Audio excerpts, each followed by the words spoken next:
ದಿನ ನೆನಪಿಸ್ಕೊಂತೀವಿ, ವೈಶಾಲಿ ದ್ವಾರಿಕಾದೇಯ ಪೂರಿ ತಕ್ಷಶಿಲಾಗಯ. ಆದರೆ ಈ ಶ್ಲೋಕ ಹೇಳಬೇಕಾದ್ರೆ ನೆನಪಾಗಬೇಕು ಅಯೋಧ್ಯೆ. ಏನಕ್ಕೆ 500 ವರ್ಷಗಳ ಕಾಲ ಅಯೋಧ್ಯೆಯಲ್ಲಿ ರಾಮ ಮಂದಿರ ನಿರ್ಮಿಸಲಿಕ್ಕೆ ಇಷ್ಟೊಂದು ಹೋರಾಟ ಮಾಡಿದ್ವಿ? ಏನಕ್ಕೆ ಮಥುರಾದಲ್ಲಿ ಕೃಷ್ಣ ಜನ್ಮಭೂಮಿಯಲ್ಲಿ ಮಂದಿರ ನಿರ್ಮಿಸಲಿಕ್ಕೆ ಇಷ್ಟೊಂದು ಹೋರಾಟ ಮಾಡ್ತಾ ಇದ್ದೀವಿ? ಏನಕ್ಕೆ ಕಾಶಿಯಲ್ಲಿ ಮೂಲ ಸ್ಥಾನದಲ್ಲಿ ಶಿವನ ಆರಾಧನೆ ಮಾಡಲಿಕ್ಕೆ ಇಷ್ಟೊಂದು ಹೋರಾಡ್ತಾ ಇದ್ದೀವಿ?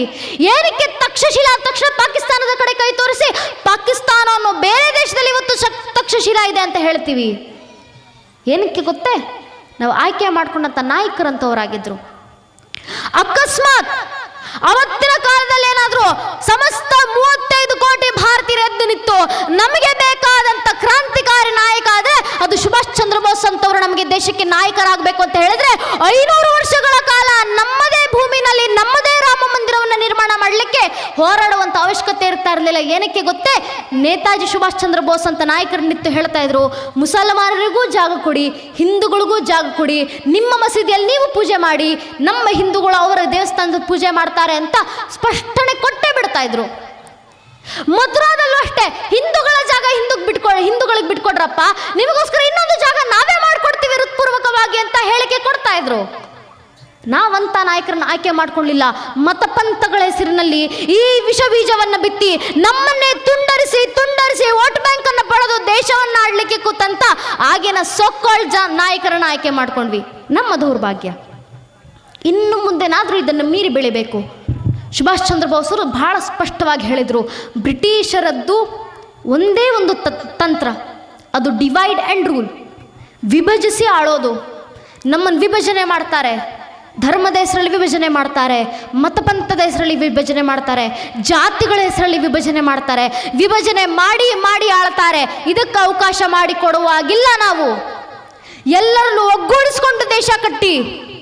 ಸುಭಾಷ್ ಚಂದ್ರ ಬೋಸ್ ಅವರು ಹೇಳಿದ್ರು, ಇದನ್ನು ಮುಂದುವರಿಸಿ ಸಾವರ್ಕರ್ ಅವರು ಇನ್ನೊಂದು ಮಾತು ಹೇಳಿದ್ರು, ಎಲ್ಲರನ್ನು ಸೇರಿಸ್ಕೊಂಡು ದೇಶ ಕಟ್ಟಿ, ಯಾರ ಜೊತೆ ನಮ್ಮ ಜೊತೆ ಬಂದರೆ ನಿಮ್ಮೊಂದಿಗೆ ದೇಶವನ್ನು ಕಟ್ತೀವಿ, ಬರಲಿಲ್ಲ ಅಂದರೆ ನಿಮ್ಮನ್ನು ಬಿಟ್ಟು ದೇಶವನ್ನು ಕಟ್ತೀವಿ, ಅಕಸ್ಮಾತ್ ಎದುರು ನಿಂತರೆ ನಿಮ್ಮನ್ನು ಮೆಟ್ಟ ಹಾಕಿ ಆದರೂ ದೇಶವನ್ನು ಕಟ್ಟು ಕೆಲಸ ಮಾಡ್ತೀವಿ ನಾವು ಅಂತ ಸಾವರ್ಕರ್ ಅವರು ನಮಗೆ ಒಂದು ಪ್ರೇರಣೆ ಕೊಟ್ಟರು.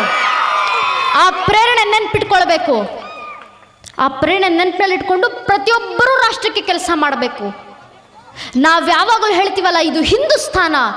ಅನೇಕರು ಕೇಳುವಂಥ ಪ್ರಶ್ನೆ ಇದೆ, ಅಕಸ್ಮಾತ್ ಹಿಂದೂಸ್ಥಾನ ಅಂತ ಏನಾದರೂ ಘೋಷಿಸಿಬಿಟ್ರೆ, ಹಿಂದೂ ರಾಷ್ಟ್ರ ಅಂತ ಘೋಷಿಸ್ಬಿಟ್ರೆ ನಮ್ಮ ಅಲ್ಪಸಂಖ್ಯಾತರು ಎಲ್ಲಿಗೆ ಹೋಗೋದು? ದಯವಿಟ್ಟು ಅರ್ಥ ಮಾಡ್ಕೊಳ್ಳಿ. ಹಿಂದೂಗಳು ಅಂದರೆ ನಿಮ್ಮನ್ನು ಬೇರ್ಪಡಿಸಿ ಹೇಳ್ತಾ ಇದ್ದೀವಿ ಅಂತಲ್ಲ. ಹಿಂದೂಗಳು ಯಾರು? ಆ ಸಿಂಧು ಪರ್ಯಂತ ಯಸ್ಯ ಭಾರತ ಭೂಮಿಕಾ ಪಿತೃಭೂ ಪುಣ್ಯ ಪುಷ್ಟೈವ ಸವ್ಯ ಹಿಂದಿರಿತಿ ಸ್ಮೃತಃ. ಹಿಂದೂ ಯಾರು ಅಂತ ಕೇಳಿದ್ರೆ ದೇವಸ್ಥಾನದಲ್ಲಿ ಪೂಜೆ ಮಾಡಿದ ಮಾತ್ರಕ್ಕೆ ನೀನು ಹಿಂದೂ ಆಗೋದಿಲ್ಲ. ಹಿಂದೂ ಮನೆಯಲ್ಲಿ ಹುಟ್ಟಿದ್ದೀಯಾ ಅಂದ ಮಾತ್ರಕ್ಕೆ ನೀನು ಹಿಂದೂ ಆಗೋದಿಲ್ಲ. ನಿನ್ನ ಸರ್ನೇಮಲ್ಲಿ ಒಂದು ಪಂಡಿತ್ತು ಅಥವಾ ಏನೋ ಒಂದು ಸರ್ನೇಮ್ ಬಂತು ಅಂದ ಮಾತ್ರಕ್ಕೆ ನೀನು ಹಿಂದೂ ಆಗೋದಿಲ್ಲ. ಹಿಂದೂ ಯಾರು ಅಂತ ಕೇಳಿದ್ರೆ ತಾನು ಹುಟ್ಟಿರುವಂಥ ಈ ಭಾರತ ದೇಶವನ್ನು ಯಾರು ಮಾತೃಭೂಮಿ, ಪಿತೃಭೂಮಿ, ದೈವಭೂಮಿ, ಮೋಕ್ಷದಾಯಕ ಭೂಮಿ ಅಂತ ಆರಾಧಿಸ್ತಾರೋ ಅಂತ ಪ್ರತಿಯೊಬ್ಬ ವ್ಯಕ್ತಿ ಹಿಂದೂ ಅಂತ ಸಾವರ್ಕರ್ ಹೇಳಿದ್ರು. ಅಂತ ಹಿಂದೂ ಸಮಾಜ ಕಟ್ಟಬೇಕು ನಾವು. ಎಲ್ಲರನ್ನು ಒಗ್ಗೂಡಿಸಿ ದೇಶಕ್ಕೋಸ್ಕರ ಕೆಲಸ ಮಾಡುವಂಥ ಹಿಂದೂ ಸಮಾಜ, ಅಂತಹ ಭಾರತ ದೇಶವನ್ನು ನಾವು ನಿರ್ಮಿಸಬೇಕು. ಇಂಥ ಪ್ರೇರಣೆಗಳನ್ನು ನೇತಾಜಿ ಸುಭಾಷ್ ಚಂದ್ರ ಬೋಸ್ ಅವರು ಕೊಟ್ಟರು. ಅದಕ್ಕೆ ಇವತ್ತಿಗೂ ಹೇಳೋದು, ಗಾಂಧೀಜಿಯವರ ಬಗ್ಗೆ ಅಪಾರ ಗೌರವ ಇದೆ ನಮಗೆ. ಗಾಂಧೀಜಿಯವರು ದೇಶದ ಜನರನ್ನು ಸ್ವತಂತ್ರಕ್ಕೋಸ್ಕರ ಒಗ್ಗೂಡಿಸೋದ್ರೆ ಬಹಳ ದೊಡ್ಡ ಸೇವೆಯನ್ನು ಸಲ್ಲಿಸಿದ್ದಾರೆ, ನಿಜ.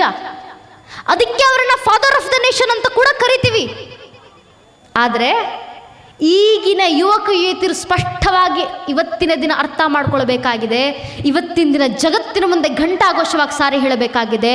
ಗಾಂಧೀಜಿಯವರು ಫಾದರ್ ಆಫ್ ದ ನೇಷನ್ ಆದರೆ ನೇತಾಜಿ ಸುಭಾಷ್ ಚಂದ್ರ ಬೋಸ್ ಅವರು godfather of the nation. ನಮಗೆ ಹೆಮ್ಮೆ ಇದೆ ಅದರ ಬಗ್ಗೆ. ಇದನ್ನ ನಾವು ಹೇಳಬೇಕು. If mister Gandhi is father of the nation, then Netaji is the godfather of the nation ಅಂತ ನಾವು ಹೆಮ್ಮೆಯಿಂದ ಹೇಳ್ಕೊಳ್ಬೇಕು. ಯಾಕಂದ್ರೆ ಅಂತ ಕೆಲಸವನ್ನ ದೇಶಕ್ಕೋಸ್ಕರ ನೇತಾಜಿ ಅವರು ಮಾಡಿ ಹೋಗಿದ್ದಾರೆ. ದೇಶಕ್ಕೋಸ್ಕರ ಮಾಡಿದಂಥ ಕೆಲಸ ಅವರದು ಅಷ್ಟು ಅಪಾರವಾಗಿದೆ. ಅವರ ಸೇನೆಯಲ್ಲಿದ್ದಂಥ ಒಬ್ಬೊಬ್ಬ ಸೈನಿಕರ ಕಥೆಗಳನ್ನು ಕೇಳಿದ್ರೆ ಕಣ್ಣಂಚಿನಲ್ಲಿ ನೀರು ಬರುತ್ತೆ.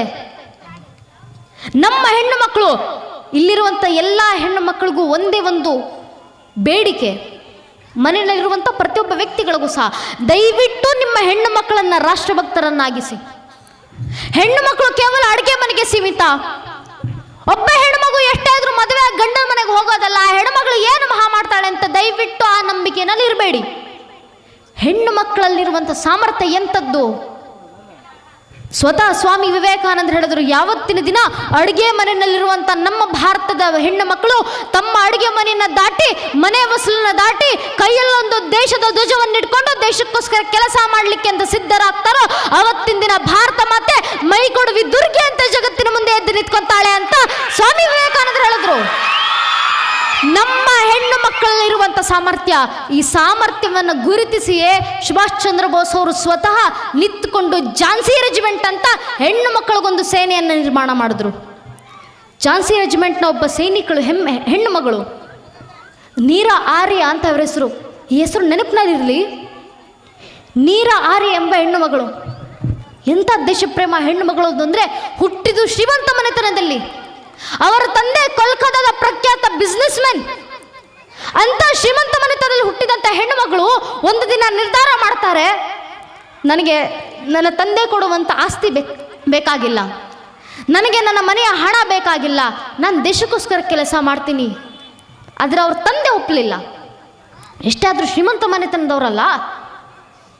ಆಗಲೇ ಅಣ್ಣವ್ರು ಹೇಳಬೇಕಾದ್ರೆ ಹೇಳಿದ್ರು, ಸೈನಿಕಕ್ಕೆ ಸೇರಿದ್ರೆ ನಮ್ಮ ಮಿಡಲ್ ಕ್ಲಾಸ್ ಫ್ಯಾಮಿಲಿ ಬಡ ಕುಟುಂಬದ ಮಕ್ಕಳೇ ಸೇರಬೇಕು, ಶ್ರೀಮಂತ ಮಕ್ಕಳು ಸೈನಿಕ ಸೇರೋದಿಲ್ಲ ಸ್ವಾಮಿ ಅಂತ. ಅದೇ ರೀತಿ ಆಗಿನ ಕಾಲದ ಮನೋಭಾವನೆ ಕೂಡ, ಶ್ರೀಮಂತ ಮಕ್ಕಳು ಏನಕ್ಕೆ ದೇಶಕ್ಕೋಸ್ಕರ ಕೆಲಸ ಮಾಡಬೇಕು?